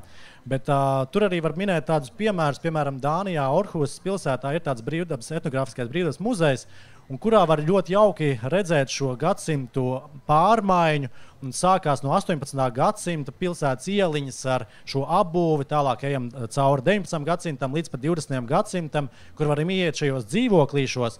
Tas viss ir kā muzejs, bet mēs ejam dzīvoklī, kā vēl joprojām it kā tie cilvēki tur dzīvotu, un tur ir 20. un 21. gadsimta tādas interjers, kur ir ģimenes māja, ģimenes dzīvoklis, ir dēla istaba, meitas istaba, un tur viss ir saglabājies. Un tas, kas arī šobrīd ir Latvijā, bieži vien novērot šī tendence, ka arī mūžās ir bijuši gadsimtu laikā gan šīs skolas, izglītības iestādes ierīkotas, gan arī bieži vien kādi dzīvokļi. Un tas ir tas, ko šobrīd turists arī alkst, to padomu laiku mantojumu ieraudzīt un saprast, un ieraudzīt to Rigondas mūzikas atskaņotāju vai kaut kādu sev bērnības sentimentu radošu krūzīti vai ko tam līdzīgi, jo par mantojumu var tapt jebkas, kas cilvēkam tiešām ir saistoši tuvs un vērtīgs. Bet par tādām daudzdzīvokļu stilu kā ķieģeļu mājām šobrīd mēs varam runāt droši vien Skrundas teritorijā, kur tās bija pamest šī vēsturiskā padomlaika pilsētiņa, vai arī Irbenē, kas ir pie Ventspils, kur arī turisti brauc šīs daudzdzīvokļu mājas izstaigā, jo tur ir pie sienām gan šīs tapetes saglabājušās, gan šie krāsojumi tā laika, un arī interjers var dažbrīd vēl nojaušams. Tas cilvēkiem ir saistoši, un savā ziņā to var uzskatīt par tādu mantojumu vērtību, bet vai to saglabāt noteikti var, bet ne visi tam piekritīs. Es domāju, ka te jāskatās atkal tas jautājums kontekstā ar to, vai mēs padomju laikā radītās lietas uzskatām par mantojumu, kā jau mēs iepriekš arī aizskārām, vai tas mūsu apziņā ir iesēdējis kā lietišķi dekoratīvā māksla, kas ir saglabājama, jo nesen vienu citu projektu ietveros mēs meklējām bērnu rotaļlietas un bērnu mēbeles, kas ir radītas padomju laikos, un nemaz nevar tik viegli viņus atrast, jo mūsu priekšteči viņus ir izmetuši ārā, kā nekam nederīgs, respektīvi mana mamma un tā tālāk un tā joprojām. Bet 18. un 19. gadsimtu mēs uzskatām par mantojumu, un tagad ir tas stāsts arī varbūt atkārtošos Igaunijā šobrīd tā vietā, kad mēs iznīcinājām mūsu padomju pieminekļus, viņi tomēr sliecās par to, ka viņi saglabāja, bet viņi viņus novietoja, lokalizēja vienā angārā. Viņi tādējādi pasargāja to, ka pēc 50 gadiem mūsu pēcteči varēs apskatīties gan to ideoloģiju, gan arī to visu mākslu, kas tajā brīdī ir bijis, jo gal galā mēs nevaram izbēgt no tā laika perioda, kurā mēs esam dzīvojuši. Mēs nevaram izslēgt. Tātad mēs, manā apziņā, es varbūt pateikšu tādu drastisku lietu, bet manā apziņā tad mēs šobrīd rīkojamies tieši tā kā 1905. gadā, kad mēs dedzinājām muižas, ar ko tad mēs esam labāk no mūsu priekštečiem. Varbūt tomēr kaut kādas lietas mēs varam saglabāt, kas gan varbūt nav par blokmājām.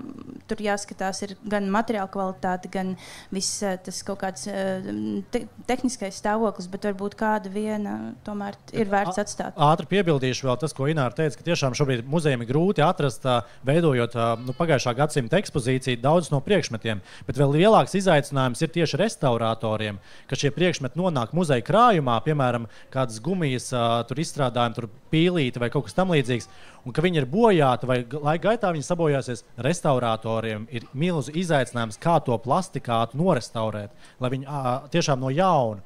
Un bieži vien pat 18. gadsimta gleznojums ir elementārāk atjaunojams nekā tiešām tā krūzīta plastmas vai tiešām šie plastmas izstrādājumi, kas ir bijuši padomju laikā. Tā kā jā. Bet Annai piebilstams. Jā, cita starpā gribētos teikt, ka viena liela problēma ir arī betona restaurācija. Ja? Šodien mēs jau varam to atzīt. Un runājot par padomu laiku mantojumu, es nedomāju, ka būtu jāiekļauj valsts aizsargājamo pieminekļu sarakstā visi padomu guļami rajoni. Bet tāpat laikā mums ir jābūt redzīgiem, mums jāprot novērtēt arī tas, kas ir tajā laikā tapis tādā augstā dizaina kvalitātē, augstā arhitektoniski mākslinieciskā vērtībā, kā piemēram tādi padomu modernisma piemēri, kā Martas Staņas arhitektūra, jā, pareizi Tauriņkungs saka, jo ir jau arī kultūras pieminekļu sarakstā iekļaut šādi objekti. Piemēram, mēs visi zinām restorāns Sēnīte, jā, kas arī šobrīd ir iekļauts pieminekļu sarakstā. Tā kā ir noteikti arī vērtības, kas tapušas padomju periodā, šis padomju modernisms. Un dažkārt arī šie ir nevis atsevišķi izcili piemēri, bet arī kāds veiksmīgi proporcionēts, harmoniski iekļaujošs vēsturiskajā vidē ēkas, kuras atrodas kaut vai Rīgas vēsturiskajā centrā, turpat līdzās kādiem 19. gadsimta īres namiem, un mēs pat nemanām, ka tur tas ir. Un tā ir arī tā lielā vērtība, ka viņš netraucē.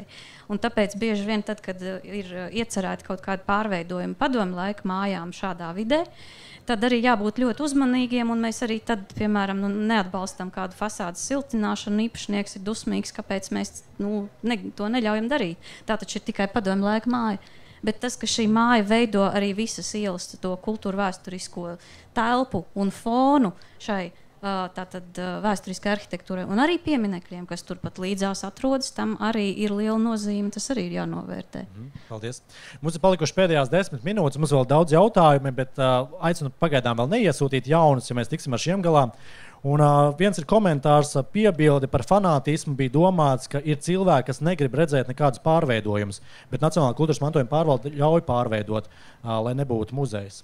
Bet tad mēs droši vien lielākais vairums pārstāvam tos, kas uzskata, ka tas var tikt pārveidots un pielāgots galvenokārt mūsdienu vajadzībām, mūsdienu prasībām un cilvēku komfortam.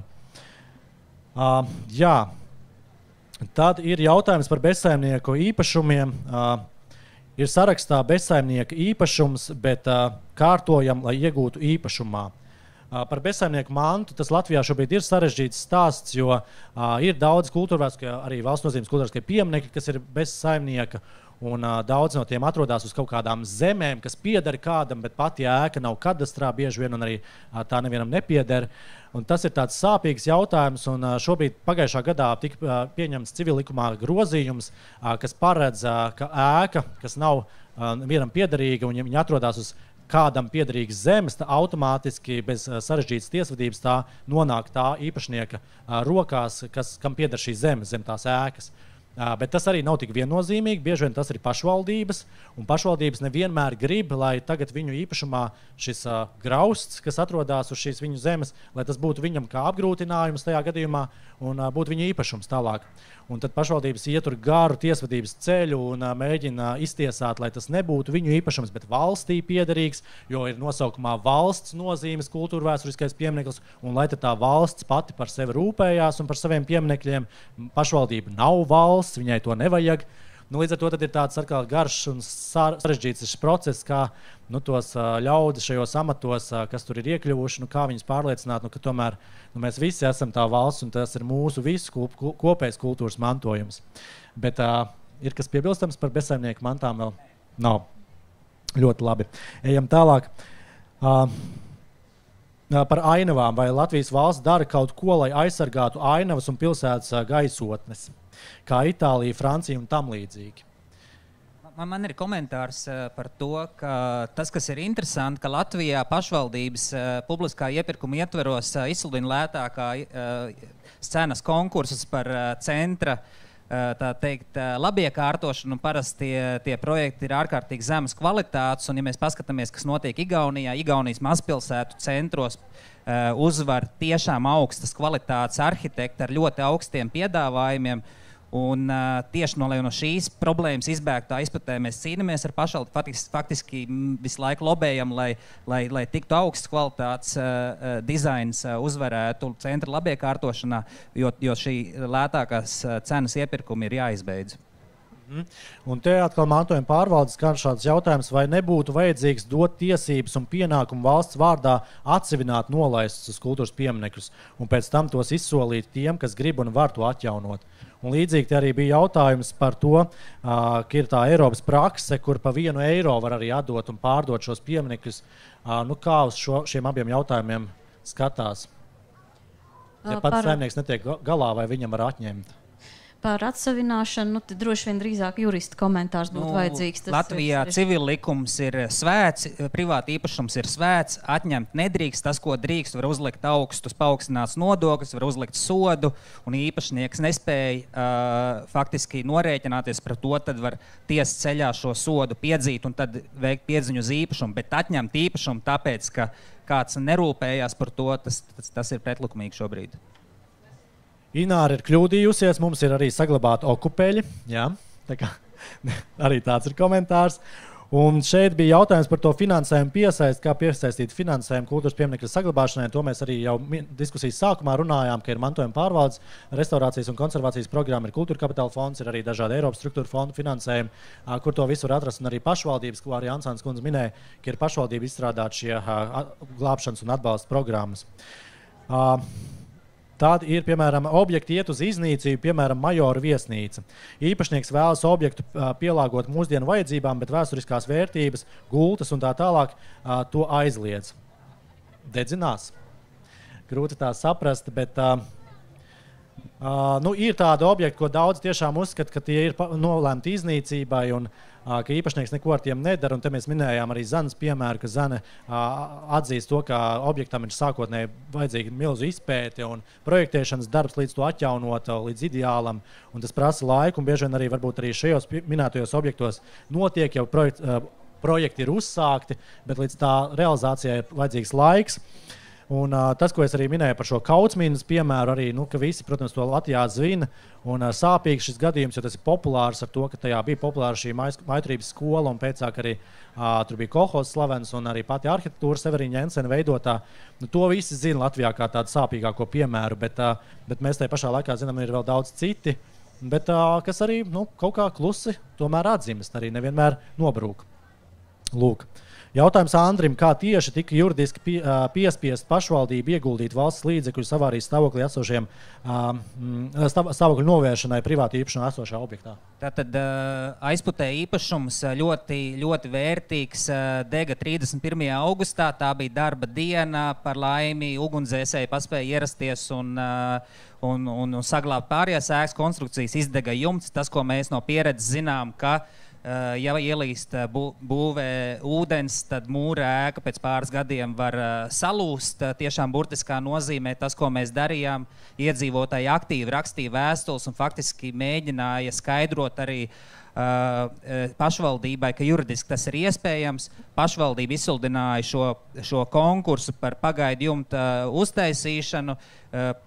Uznāca Ukrainas karš, tāmes palielinājās 3 reizes, uznāca ziema, turpināja īpašums degradēties. Nākošajā gadā turpinājām spiest pašvaldību. Pašvaldība izsludināja konkursu, dabūja lētāku jumtu, uzlika, un pēc tam pašvaldība saskaņā ar administratīvām procedūrām, es varu arī to likumu kādam pēc tam nocitēt, ir panākusi to, ka tiek vērsta piedziņa pret īpašnieku. Jā, paldies. Varbūt kādam no klātesošiem ir jautājums mikrofonā. Jā, droši. Līdz jums atnesīs. Vai arī šeit. Labdien, man tieši jautājums juristam. Kā pašvaldība var rīkoties situācijā, ka tas glābjamā īpašuma īpašnieks nav sasniedzams, viņš nomaksā visus nodevas, paaugstinātās, viņš samaksā visus sodus, un tā to turpina ilgstoši. Kā var atsavināt? Diemžēl šajā situācijā ir ļoti grūti. Mēs paši esam piedzīvojumi šādu situāciju. Ir ļoti vērtīgi īpašumi, viņi degradējās, īpašnieki vienkārši spītīgi viņus netirgo, paši neatjauno, un pašvaldībai, diemžēl, juridiski šādā situācijā ir grūti kaut ko izdarīt. Līdz ar to ir nepieciešams, es teiktu, likumā regulējums par to, bet šobrīd likuma neatļauj neko darīt. Tik vienīgi, ja ir šis apdraudējums drošībai, tad var veikt piespiedu pasākumus. Publiski kaunināt var vienīgi. Par šito pašu, es gribēju pajautāt, bet ir taču satversmē mums, ka valsts var atsavināt privāto īpašumu, ja tas ir valsts interesēs, vai ne?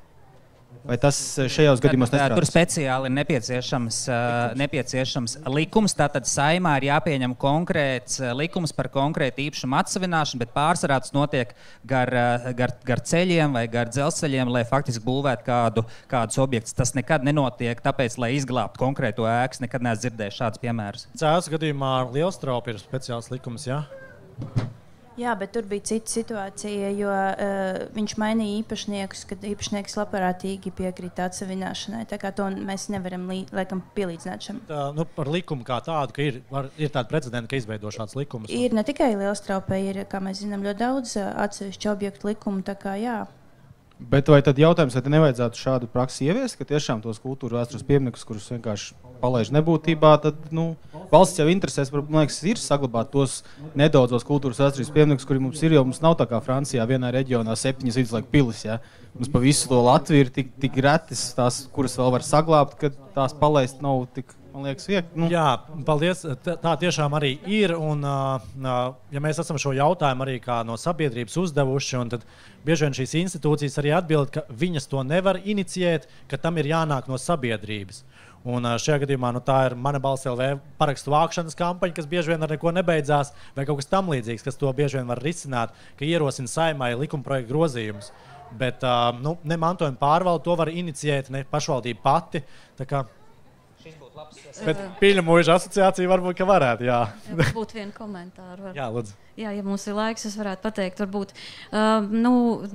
teiksim, cik es ilgi strādāju kultūras mantojuma pārvaldē, šobrīd nav man prātā tādi piemēri, kad būtu, teiksim, mums šāda situācija bijusi, kad tas šķistu kā vienīgais iespējamais instruments, bet es gribēju pateikt īstenībā to, ka būtu arī jāizceļ tie labie piemēri, kādi ir, jo ir vesela virkne objektu, un tas ir pēdējo gadu fenomens noticis, kas ir zīmīgi pagājušajā gadā, kad bija 100 gadu visai kultūras mantojuma sistēmai apritēja, tas ir kopš pieminekļu valdes dibināšanas, ja rēķinam.